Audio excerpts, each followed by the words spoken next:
What's happening, guys? Welcome to the Dynasty WarZone, the People's Dynasty podcast. On this week's show, we're going to do some mock drafting. That's right, mock drafting. And we're not re-mock drafting last year's rookie class. No. We are going to look at the class of 2025.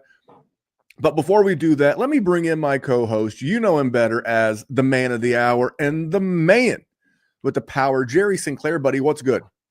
Everything is good. The 512 in all of your podcast mock draft hearts, Gerald Sinclair, is here. We are having fun. I just wanted to do a mock, Randy, because I don't really know a ton about the rookie, so I looked into it a little bit. I feel like, if you're out of the playoffs, you're pissed off, you're sad, you're a little bit out of the game. You don't have that same passion. Not everybody has 20 leagues. So if you lost to Janice or your asshole friend Corey or whoever, and you just want more. You want excitement for next year. I figure we'll tease it a little bit, and we're going to go into these rookies ad nauseum over the next couple of months. But let's get a glimpse. If you're pissed off that you're out of the playoffs and you want somebody to YouTube, that's what we're doing this for. Well, this one's on you. So the other day in our patron group chat, you were like, "Hey, let's do a mock draft on this week's show." And I'm like, well, we kind of owe the good people part 2 of our dynasty must knows going into playoff season, but we did take care of the contenders last week. And well, as we said last week, the rebuilders, the people who are no longer active, you know what, forget you. We got plenty of time to help you. We got the contenders fixed. Due to the holiday next week, we're going to be recording earlier than Wednesday night. As much as I love this guy and I consider him family, I do not want to spend Christmas night with Jerry after a long day of football and travel. So we are going to do the show, or I'm going to do the show, or one of us is going to do the show sometime. It will be out next week. You will have a Dynasty WarZone. The holidays will not interfere with that. But because Jerry may not be able to make it due to work, I thought, okay, Jerry really wants to do a mock draft. So Jerry, if the rebuilders of the world are agitated, frustrated in any way, shape, or form, it's your fault. Yeah, well, they actually did it themselves because they're rebuilding or they're bad. One or the other. So they did it to themselves. I take no blame. Well, maybe they're not bad. Maybe they had some bad luck. Maybe they had Cooper Kupp last week throw up a donut, man. Week 1 of the playoffs. There were 3 wide receivers, and I know one was Amari Cooper, one was Cooper Kupp, and someone else. Jalen Waddle. Thank you. At least Waddle had the injury. He tweaked a knee along the way. He actually, in one of my playoffs against fellow player profiler podcast partner Jax Falcone, I had Jalen Waddle in that game. I think I lost by 4. Yeah, could you not have got me 4.5, like 4.1? I'm not greedy. I'm needy. Like you said, at least he got injured. Amari Cooper was literally on the field, and they scored 48 points. And that boy gave you nada, pinata. Not a pinata. Listen, we're going to get this thing going because we're still going live stream on Wednesday. So we're locked in for a tight hour because the guys from Man vs. Machine are right up behind us at 9:00. So we'll get that out of the way. We'll talk about Dynasty Deluxe, and then we'll come back and get into good people, bad tweets. This episode is brought to you by Player Profiler, the Dynasty Deluxe package.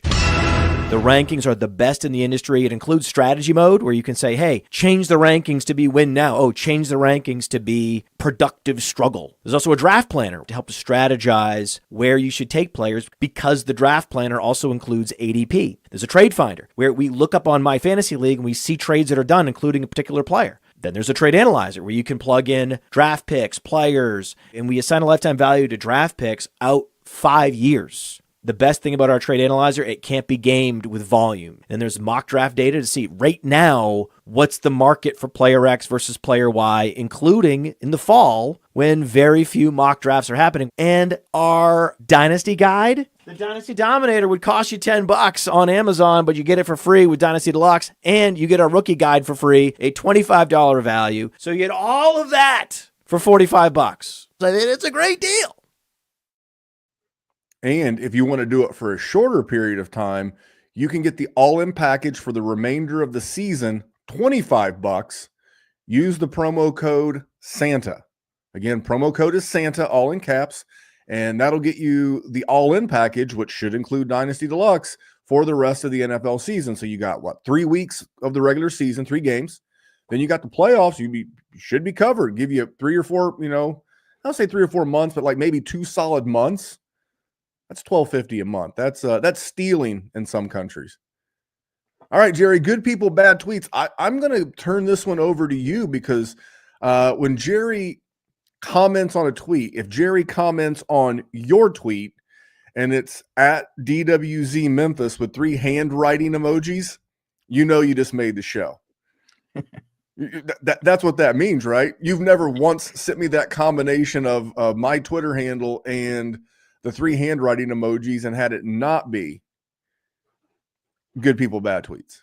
No, 100% every single time. So that's my flag. I throw that up. That's my flag. Hey, I like it. I'm Randy Moss running down the sideline. And I just throw my hand up. Just throw it up to me, Randy. We'll get into all the filibustering if we have any time at the end, and we'll definitely do it for our patron podcast that we're going to record after this. But you sent this to me, and the original tweet was from at PFT Commentator, and it was in regards to Jonathan Taylor dropping the ball at the less than goal line. And the tweet that offended Jerry was from John Rich. And I think he may be a repeat customer, not sure. Feel like I remember the name, but at John Rich TV. And John tweeted, "What if we just stopped reviewing these?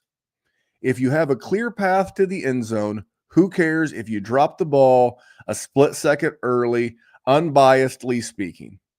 Now, Jerry, you saw this. And you felt the need to make sure it made good people, bad tweets. What was your initial reaction? I had to deal with Calvin Johnson catching the ball, taking 2 steps, landing on his ass, and then using the ball to get up. And that wasn't a touchdown. But whatever butthole's name is that tweeted that, something Rich, if there's a uncontested to the end zone, it's just a touchdown.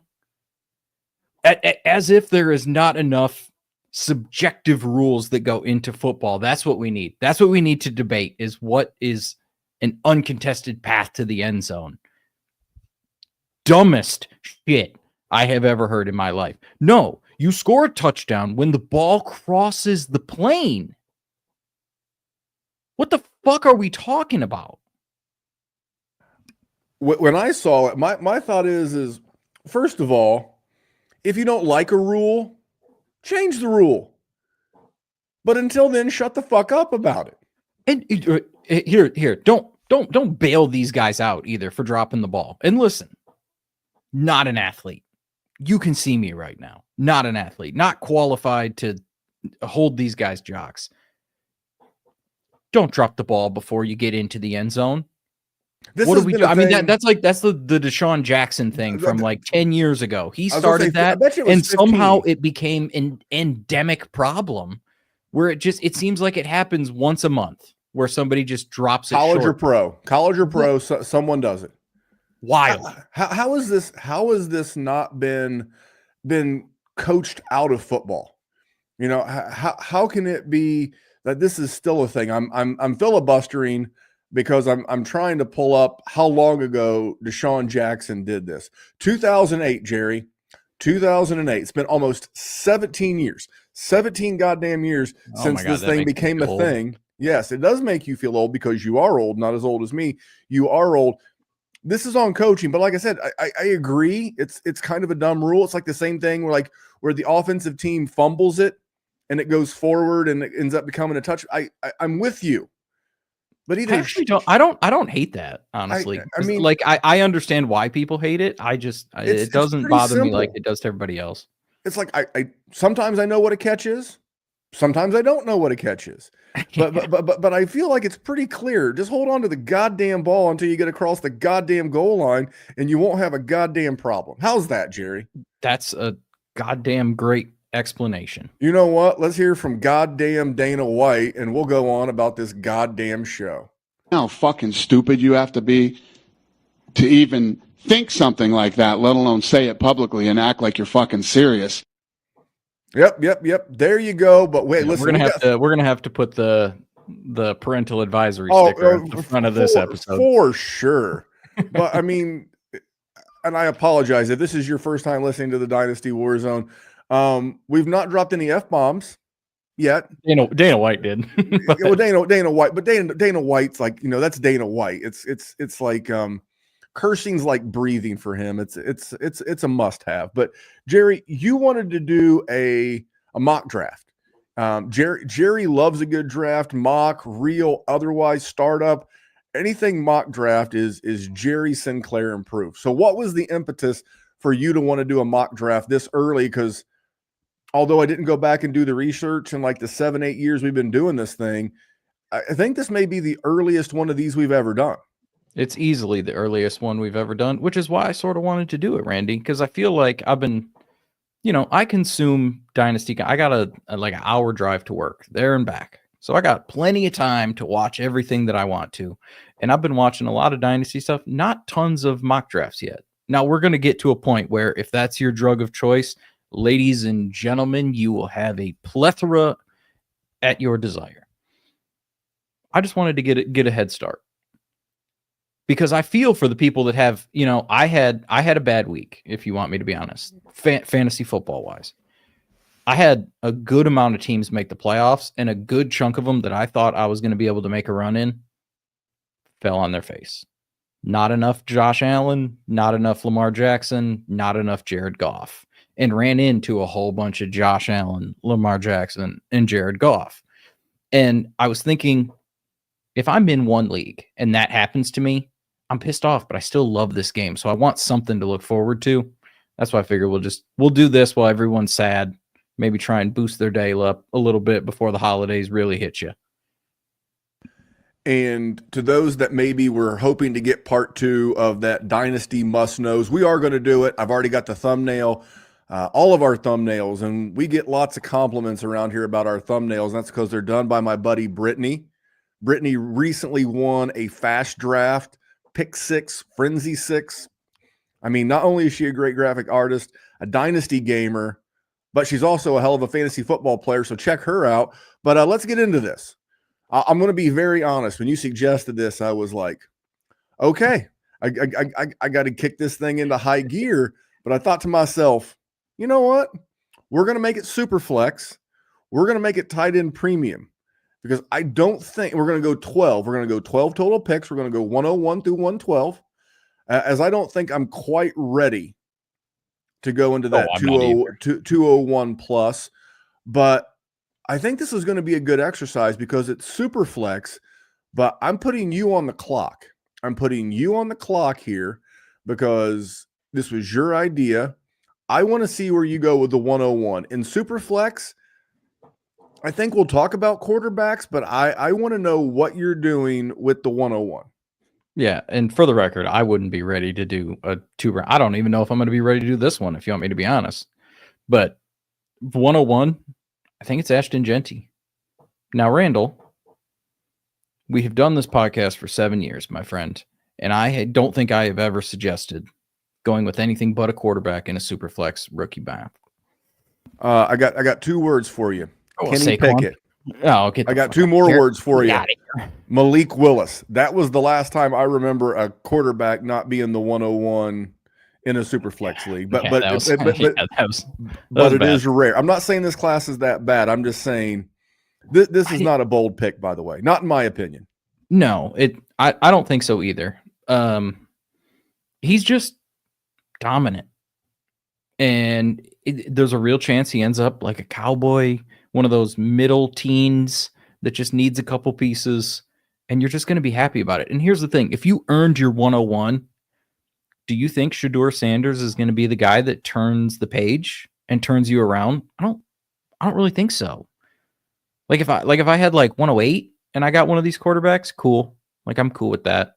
But 101, you need it to be a game changer. You need it to be someone who's going to be a staple of your roster for 3 to 4 years that you can rely on. And I think Ashton Genty is the only person that fits that mold. He is the 101, regardless of format, regardless of whatever. We'll get into all the other position players. It's not close. And if you're like, again, to Jerry's point, if you earned the 101 and you need a quarterback because you're trying to go like, this is not a flip. Not like, I always like to equate this back to real estate. This is not a quick flip. If your roster is not a quick flip, it's a tear it down to the studs, tear it down to the foundation. We got to build it from the ground up, and it's super flex, and you need a quarterback, then trade the 101 and go get a quarterback. Fair. Go look at teams with 3 quarterbacks. Go look at teams with like Drake May. Go look at teams that are loaded. Maybe we'll do that in a future episode, because I don't want to put you on the spot, because I'm not prepared to do that, because I don't want to give bad advice. I don't want to give advice for sake of giving an advice. But how about this? We'll do this for next week's show. I'll do it for next week's show because you won't be here, more than likely, maybe. The list of quarterbacks we think we could get for the 101 and Ashton Genty. Because I think he'll be, I don't think he'll be quite the Saquon level craziness, but I do think he'll be a little bit more valued than Bijan. Somewhere between Saquon and Bijan will be the value of Ashton. Best I could do. It was B minus. I'll take it. B's get degrees, baby. All right, I'm gonna go 102. I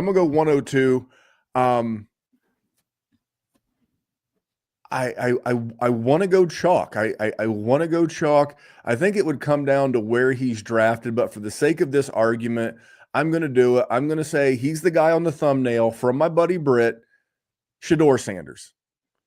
He is, to me, the only quarterback that today, late December 2024, that I'm confident putting in the first round of a rookie draft. Some of these other crumb bums and shoe clerks we're going to talk about, they're going to have that magical upside. But Shedeur Sanders, especially if he goes to New York, because I've said this all along with the New York Giants. I love Malik Neighbors. I think you do too. I love Theo Johnson. I think he's going to be the tight end buy of the offseason, especially for me. You're probably going to have it be Ben Sinnott, but for me, it's going to be Theo Johnson. You like Wan'Dale Robinson. Darius Slayton helps out. Tyron Tracy, looks pretty good. I think this is ready-made. So if Shedeur were to land in a spot like New York, maybe the Raiders, because I do like Jacoby Myers and obviously love Brock Bowers. But based on where I think he's going to go in the actual NFL draft, I'm going to go Shedeur Sanders, but it's not as slam dunk as maybe people would think. Thoughts? No, I think it's fine. I think I'm going to watch, because, I do have some bad teams and they're going to need quarterbacks, and I'm definitely going to have to draft a few quarterbacks for a few of them. So I'm going to have to dive into all of them a little bit. He just scares me a little bit. He played at Jackson State, then he goes to Colorado, doesn't really win a ton. I mean, everybody that I keep hearing whenever they hype him up, they talk about almost went to the playoff. They didn't even make the Big 12 championship game. What are we talking about? Almost made the playoff. Yeah, but neither did Caleb Williams, and they fucking retired his number. There it is. See, there were no F-bombs up until that part. They retired 8 and 4 or whatever. Got that dude's jersey retired. I mean, fair. I mean, I think Shedeur Sanders is probably my QB1 as of right now, just preliminarily. There's no way that's a word, but it sounded like it was. As far as 103, Randy, this one's going to come with a caveat, okay? Because it's going to be Travis Hunter. Now, I think Travis Hunter is going to be a corner. But in the event that he is not, I think it is Ashton Genty and Travis Hunter, and I think they're the two best players that are coming into the league. Dude is just unbelievable, creates tons of separation, gets tons of touchdowns, does everything that he can. If you want me to be honest, I think he propped up Shedeur Sanders quite a bit. He's my guy. Yeah, I'm not falling for that banana in the tailpipe again, because we thought last year that Brian Thomas Jr., Malik Neighbors propped up Jaden Daniels. And not so fast, my friend. Every situation's going to be different. Yeah. I will say this. I like Travis Hunter, okay? But this is where you have to listen, okay? Listen, this is not one where you know more than than the Mark Schlereths. This is not one where you know more than the Mike Lombardis. When these guys who actually work within the NFL circles and they start saying, hey, I'm hearing a lot, they're going to use him as a corner, or hey, they're going to use him more than you think on defense, then that has to go into our post-draft mock stuff. Because Absolutely. to your point, for me, I'd say if he plays more than 25% of his snaps as a cornerback, I'm not interested at 103. I don't think he's going to play both ways. I think he's going to play just corner. Yeah, I tend to agree with you. I think he'll have offensive packages. Pause. I could see that, or just being like a punt returner or something. But I could see him being just like his mentor, Deion Sanders. Yes, exactly. Like one of the best corners in the league who sporadically returns punts and plays a little offense. Yeah, jet sweep reverse type thing. This is only in the event that this man ends up deciding he wants to be a wide receiver, because wide receivers make killer money and they can play in the league for a long time. So if that's the route he decides to go, this is where I would go. I am in no way, shape, or form assuming that he's going to play both ways in the NFL, because he's not. Like, he's an unbelievable athlete and he can do everything. Playing both ways in at an HBCU and in the Big 12, very different ball game than when you got to go against Justin Jefferson and CeeDee Lamb, and then you got to go out there and you got to go against Patrick Surtain and everybody else every single can play. Like, that's going to be tough. I just think he's awesome. I think he's awesome. I would have liked Ashton Genty to win the Heisman, but you can't go wrong with Travis Hunter either. Dude was awesome. Yeah, the guy I thought you were going to take was the guy I'm going to take. And this is going to be a good wide receiver class, if anything, because of opportunity. I'm looking at a mock draft right now. So many teams need wide receiver. You know, you look at the Patriots, they need a wide receiver. I could see the Carolina Panthers going back to wide receiver. I think the Titans may go quarterback, or they may try to brave it another year. God bless them, with my man Will Levis, who's killing me. But I'm going to take a guy whose name I'm probably going to butcher, and it's Taterio McMillan, the big wide receiver out of Arizona, 6'5", big guy. I know my man Ray Garvin is a big fan of this guy. When I hear 6'5", it's going to go one of two ways. It's going to go really, really good, or it's going to be bad. And bad, like Corey Davis bad, or Treylon Burks bad. Yeah, but he wasn't 6'5". I hope obviously the combine metrics will go a long way, and where he lands will go a long way. But you're hoping, like, I love how Cortland Sutton's been used. Could you imagine him as like a replacement for Cortland Sutton in Denver?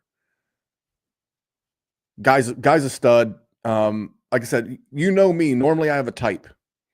I like the Malik Neighbors, Justin Jefferson, Jamar Chase type, which he's clearly not at 6'5", but he's really good. He's going to go really high, and he's going to get a lot of targets, which is the same reason why I really liked Malik Neighbors coming out, because he's going to land in a New England. He's going to land in a spot where they are wide receiver deprived, and that's going to help his value. And he might wind up on a really good team.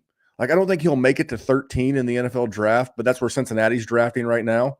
Could this be a replacement for T. Higgins, who's probably or very likely going to walk in free agency to a big fat free agent deal? I don't know. He could go to a really good spot. So I am going to go McMillan, the wide receiver out of Arizona. I'm not saying his name twice till I hear him say it. Just call him Tet. Just call him Tet. T-Mac. T-Mac is what when I was doing the minuscule amount of research I did for this mock draft. I saw the nickname T-Mac, probably going to stick. Jerry, who do you got at 105? Just on Tet real quick. I don't know how much you're going to love him because of all the things that you said, because he does fit your mold. Now, I wanted to talk to our guy, Dallas. That's our rookie guy. That's our college guy, and our Patreon does a bunch of stuff for Dynasty WarZone, because I watched him and I honestly saw everything that you don't like about guys like him in him. But also, he's very explosive. Also, he's got good hands. Like, everything that you think that would put a 6'5" just monster human being at a wide receiver in this kind of spot. He does all of that stuff. And so if it hits, bro's going to be awesome. I'm skeptical, but this is very preliminary. As far as my 105, I think I'm going to go with Cam Ward, who is the quarterback for the University of Miami. He's had a couple years of production. I got to go upside at some point, Randall. Don't shake your head at me.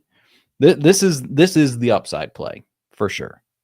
So as a guy who was very correct, by the way, very, very correct, as a guy who was very correct on Anthony Richardson, this pick shocks me. Well, yeah, but Shocks me. People took Anthony Richardson at 102. I'm talking Shock. right now 105. Mm. And it's Anthony Richardson also played one season in college. And you are a person that likes dudes that play for a long time in college and get lots of play. He was a 3-year starter. He was very productive in all of them. He's like every single college season for him was like one of those teams that's just really good in the regular season. Then they get down to the clutch and then they just fall apart. That's sort of what he was every single year. Put up big numbers against the really bad teams, had 1 or 2 good games against the good teams, and then played one really good team and farted into his own mouth. I like Cam Ward. I think he has the skill set. If he ends in a nice area, I think we're gonna be happy. I think he's better than Anthony Richardson. I mean, as the resident, that's not hard to do. I was getting ready to say, as the resident Colts fan on this podcast, sir, no bueno. Just, I mean, I watched him miss a wide open Josh Downs in the flat the other day. I mean, Josh Downs was standing there it was like a 3rd and 17 or something, and he's like 6 yards off the line of scrimmage, which Josh Downs is talented enough to get those yards, and like he just airmailed it, put this thing in the front yard. I'm gonna go like bad, horrible. So people are gonna draft Cam Ward here. And we're gonna talk about other quarterbacks because it's just gonna be unavoidable in a super flex mock. Yeah. But I'm going, so when I've done my research, I'm going to go off the board. I'm going to go off the reservation. I'm going to give you that WTF draft pick. Okay. Good. I'm going Omarion Hampton, the running back that's a lot higher than I've seen him in any other mock draft, but you got my attention.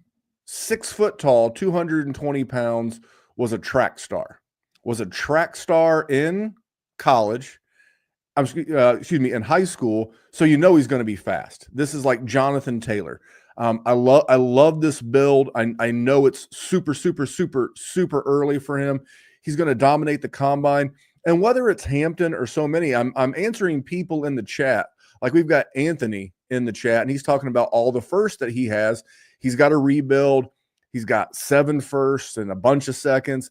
And he's like, perfect time for a running back class. Not only is it a good time for a quality, because I've seen some people have Hampton as low as their RB5. And I love this dude, but that speaks to the depth of this. But what people aren't putting together yet is a couple of things, Jerry. The NFL, look at the teams doing well. They all have a good run game. Detroit, Philadelphia, the Rams. I mean, it goes on and on. The Bills kind of have a good running game because they've got Allen, but James Cook's been playing well. The Chiefs have been running the ball. This is where the NFL is getting back to. And then I look at the spots. Dallas needs a bell cow. Denver is going to pick somebody, and that's going to be my RB2 in the class. Whoever Sean, I don't care who it is. Whoever that's why I'm laughing, because whoever Sean point. Payton hand anoints as his RB1 in that offense is going to be good. Wanted it to be Javonte Williams, never going to be Javonte Williams. I don't feel good about that. I like Javonte Williams, but North Carolina running backs that I do like, Omarion Hampton, Jerry. So that's going to be my selection here at what is that? 105? 6? 106. We're already at the 106. Yeah, buddy. Holy cow. Here's my thing on Hampton. No, please. I actually watched a shitload of him today. Now, I had him in a Devy league. I don't know diddly dick about Debbie for the most part. I don't watch ACC football. I'm sorry, guys. I know I'm terrible, but I saw that he was a starting running back. He had a bunch of yards last year, so I just took him. I figure if they do good, I can trade him. That's what I usually do. That's my strategy in Debbie leagues. I had him, so I was like, oh, I'm going to check in on my team and see how they look. Randy Amarian Hampton is a dude. Like he moves forward every single time. He makes decisions quickly, and he is wicked fast. And he also does the crop jersey like Zeke used to do. Are you from Boston with your wicked fast? He's wicked fast. You know what? Why else I No love ma. him? He had an under the radar. I think the Podfather uses the benchmark of like 25 to 30 receptions in a college season. He had 38. He had 38. He had 38 in college. He's a very, very well-rounded guy. Like I would almost lock him in as RB2. Like there's another guy we're going to talk about for sure that I also like, but no, I was very impressed. I watched most of the stuff I did today was on him. I just kept watching games because I was like, I don't know. I'm a skeptic. So I watch that, and if I like it, I try and find stuff that I hate, and I do that until I end up liking a person. I like this dude a lot. That's how my wife wound up marrying me. Yeah. And then she was just like, all right, this person doesn't exist. I'll settle for Randy. Yeah, exactly. It's kind of like, well, I drafted him. Now I'm stuck with him. That's how it goes. Well, listen. So for 107. 107. Hold on. We got to recap 101 through 106 because people always say every time people are like, you guys need to recap. You need to recap these things. You need to do it slowly. So I'm going to go through here nice and slow like for you so that you get a full recap, especially for you people driving. Keep them hands 10 and 2. All right. 101, Ashton Genty, without question, regardless of format.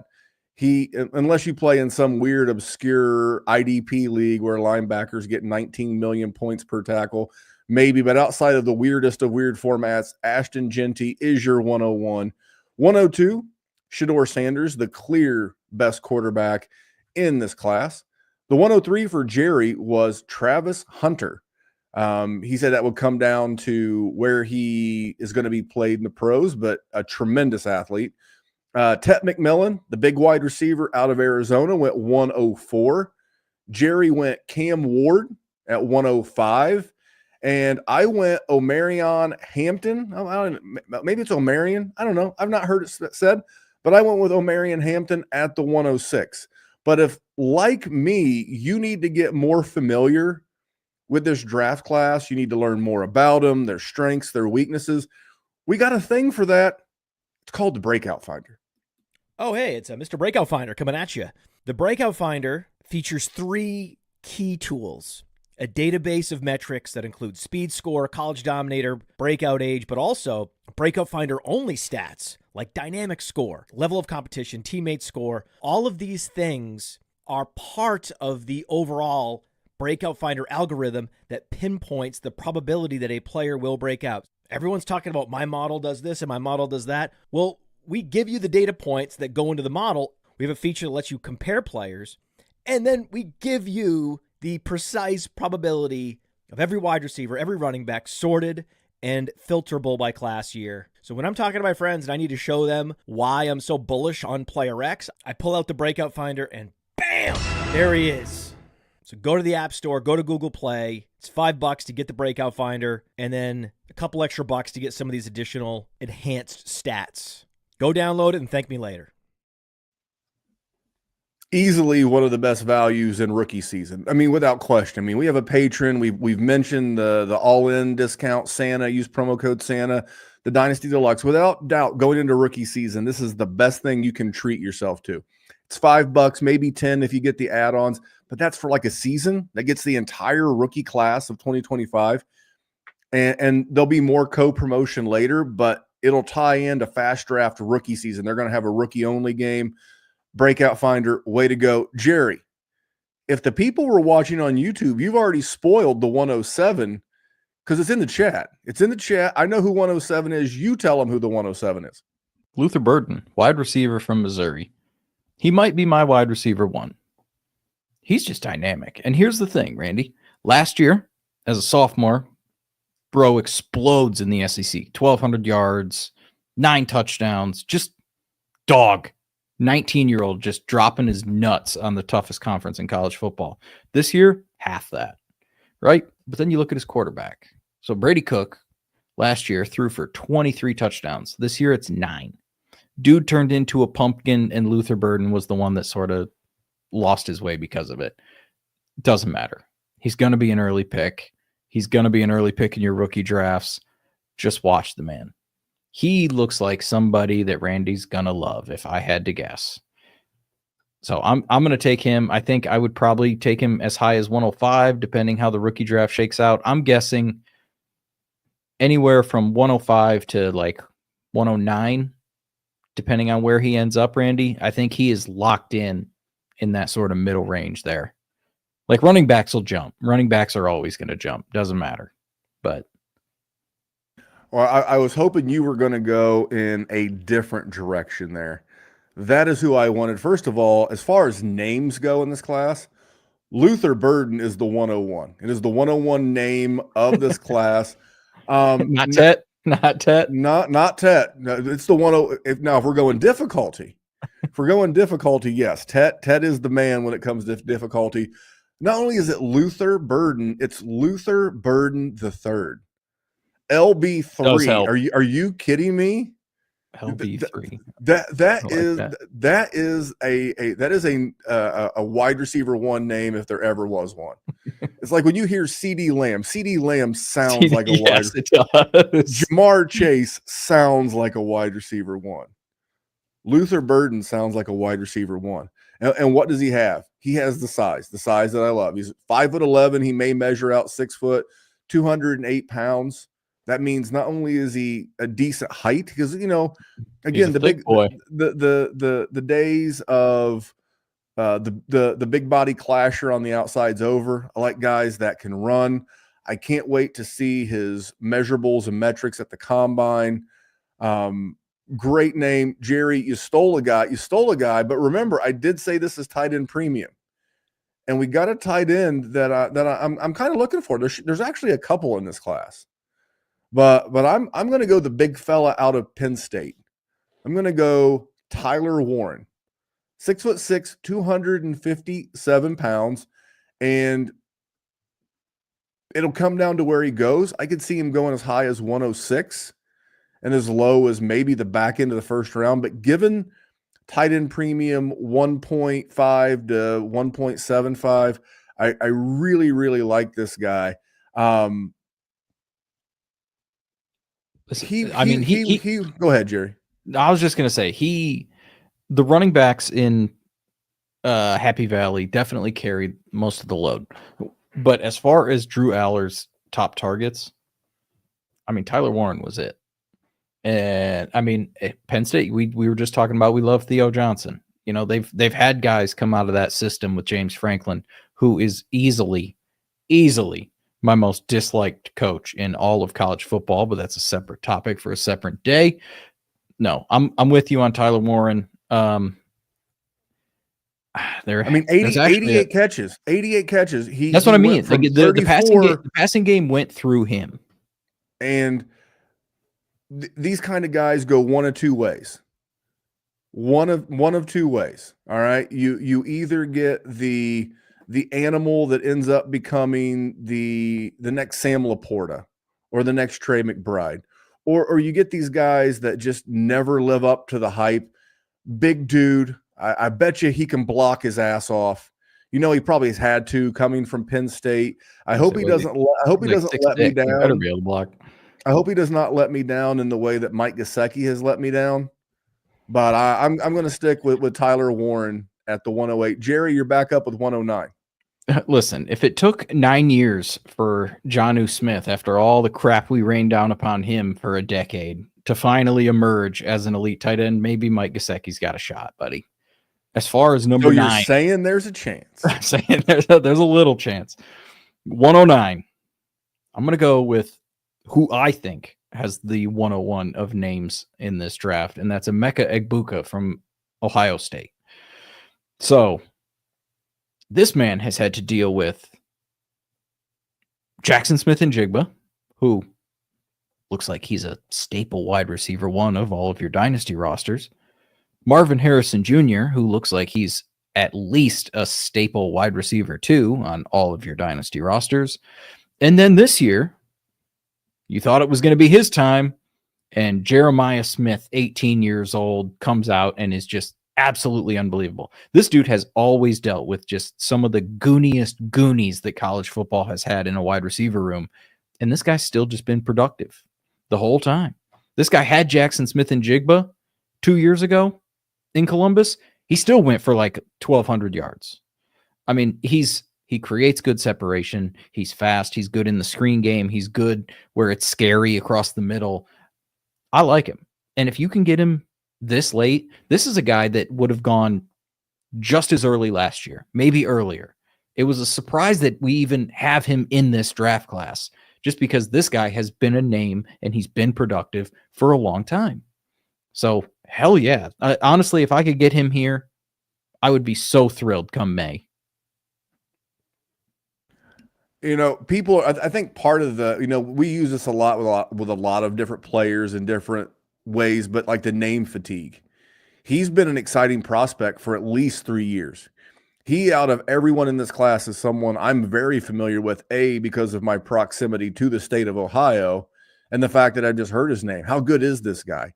And, you know, one of the things you're going to hear pushback from is that, oh, he went to college for 4 years. Yeah, you know what? So do a lot of people. They're called doctors. But no, I'm joking.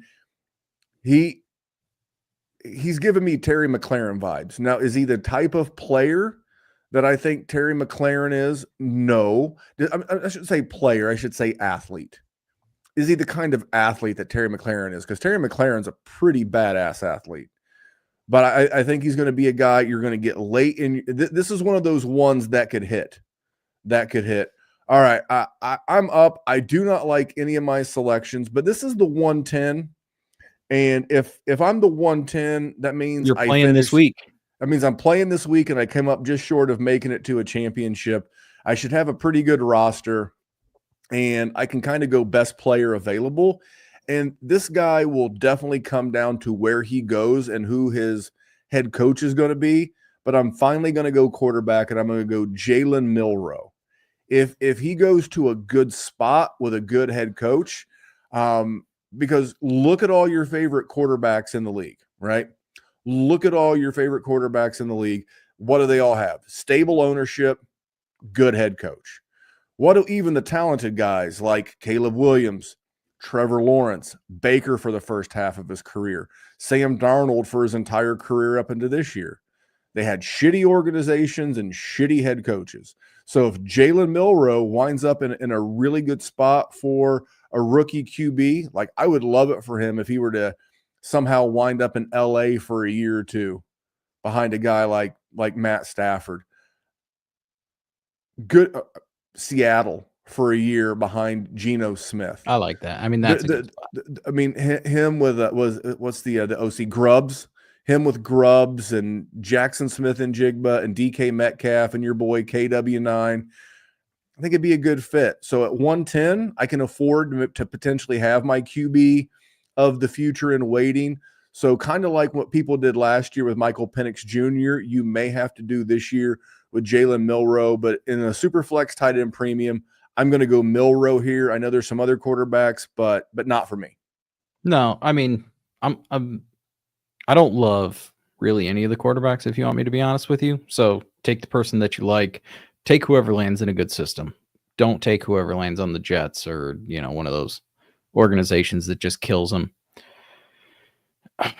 There's a couple guys that I would like to talk about, and I got one pick left. So at the end, we'll just jibber jabber a little bit because I do want to at least mention some names. I think I'm going to go Travion Henderson. I'm going to go back-to-back Buckeyes, Randy. Damn it! I'm sitting here cussing you in my head. I was like, okay, cool. If I can have Travion Henderson slide to me, I was like, this is going to be great.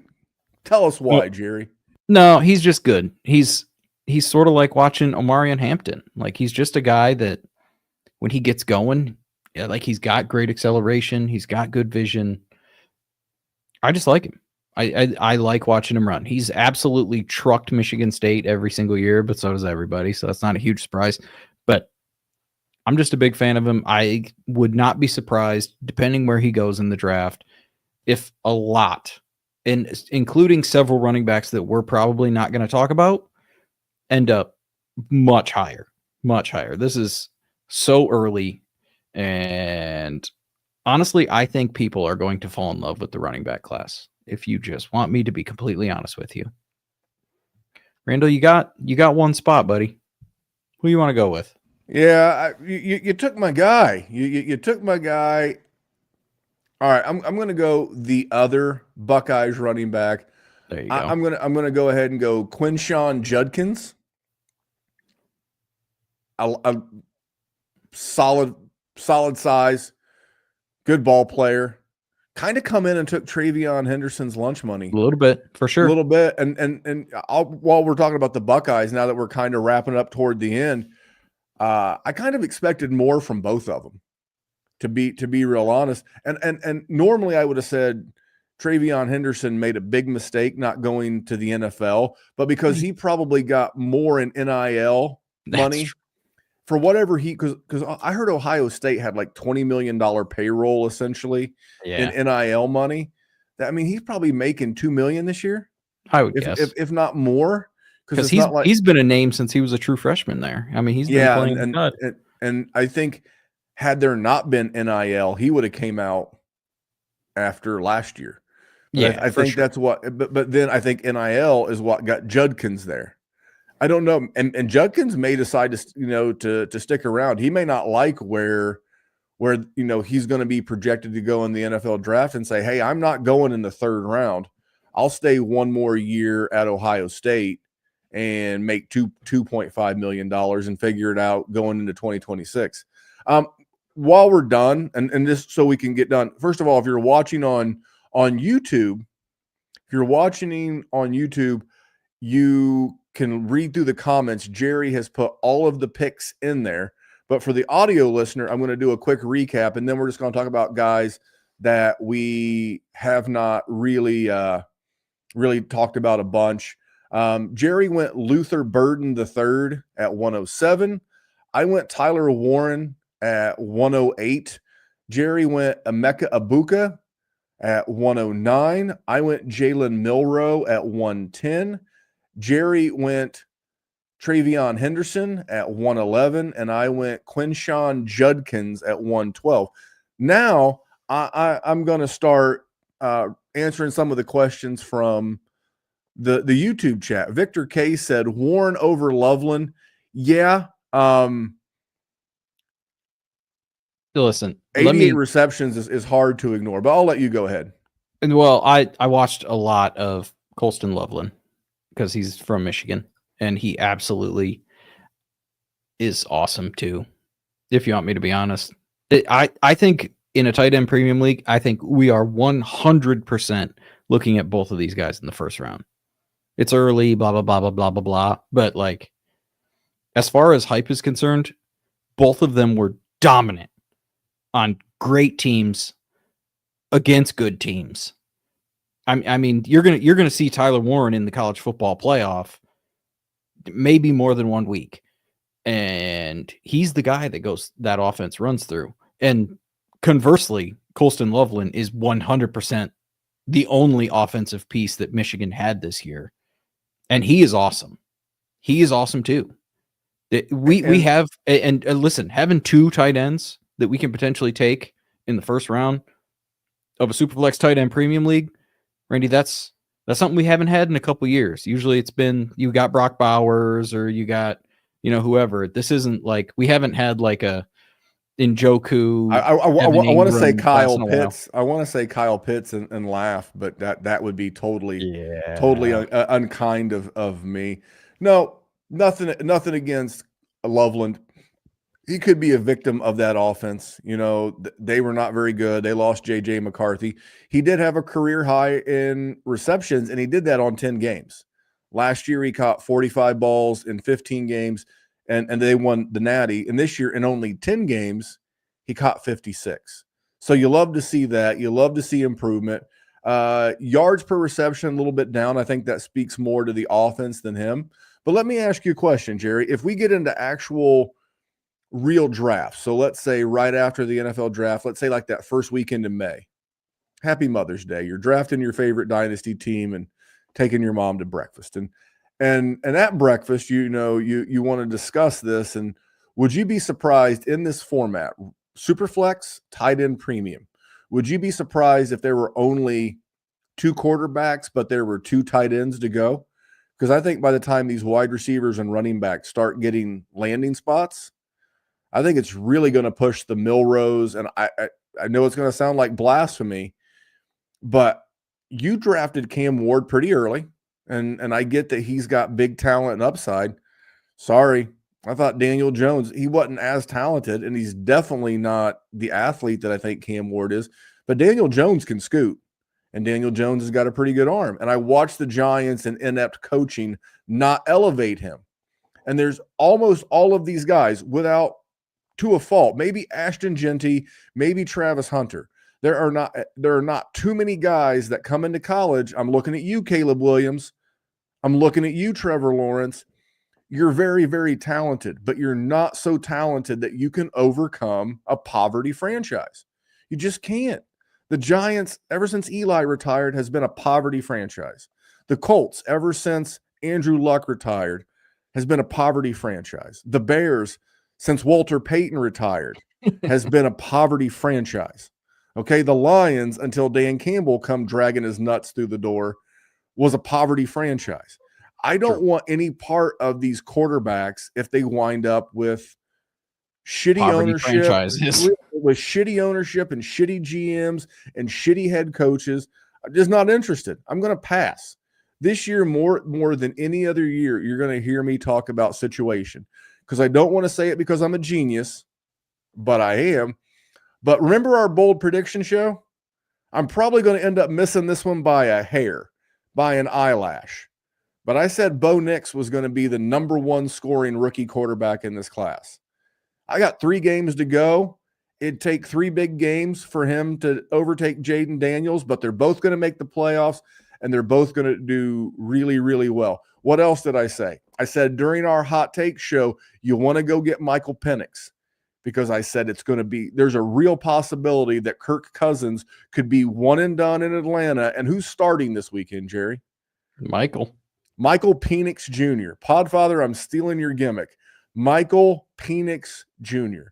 So why did we not like that last year? The Falcons are a bad organization, but he's going to get a shot, Jerry. That's my soapbox as it relates to rookie quarterbacks and where they land. And I think we're going to see some great landing spots for tight ends. I would agree with you. And also, I have confidence in 0.0 of these quarterbacks. Honestly, there's 100% going to be leagues where I have to take them. Don't feel good about any of it. And I don't think it'll be early picks. It'll probably be, if I'm a bad team and I got that 201 or 202, I'll take the shot on whoever's left then, because I really don't want to spend high draft capital on any of these guys. And as far as running backs, you snuck Quinshon Judkins in there. I mean, so what do we got? We got 4 running backs that we named. I think Caleb Johnson from Iowa is another guy, has a real shot at being high up there. Singleton? I think Nick Singleton from Penn State, if he gets it day 2 draft capital, I think there's a real shot he starts creeping up into the early second, late first round pick. There's lots of guys.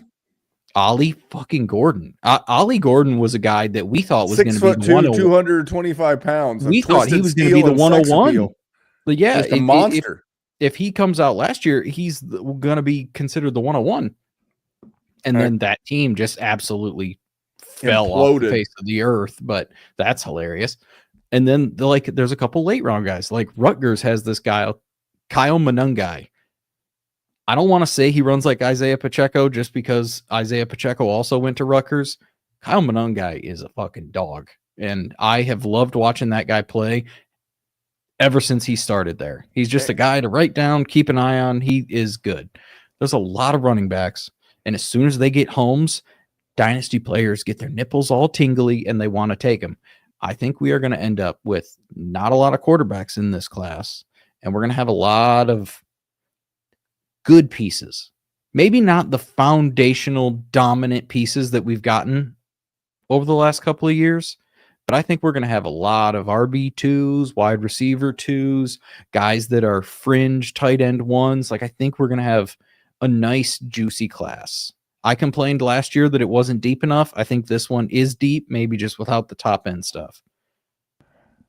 I know running back is loaded. I think wide receiver is going to have a handful of guys that will make an impact, and then I think there'll be a lot of dart throws. And tight end will be fine. I will say this: I think Shador Sanders. If you get a tight end, that's usable. a good class. Like that's a good class. You get more than one, that's just a blessing. The college football gods are giving to you. Who was the other tight end in that class besides Evan Ingram, David Njoku? He was the guy who was an Alabama guy. I don't remember. What was his name? OJ Howard. OJ Howard and Jonnu Smith barely missed the first round. Yeah. And that was a crazy. I love draft time. We do this every year. We start falling in love with these guys, and this is so much fun. You know, I was explaining this to one of my coworkers who knows I do a fantasy football podcast. He's like, "So you ready to take a break?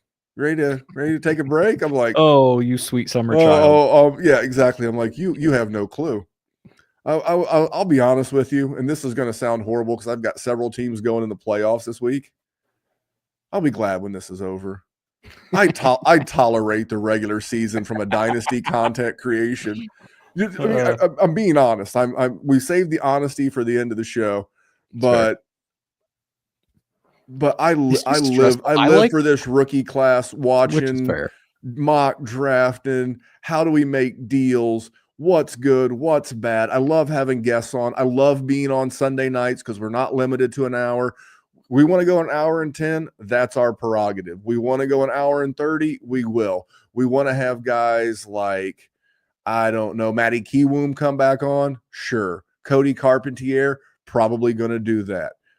I am just giddy as a schoolgirl that here comes the dynasty offseason, Jerry. It's the best. This is literally like, I kind of decompress a little bit in the month of January, because right around New Year's, your fantasy seasons, championship should be wrapping up.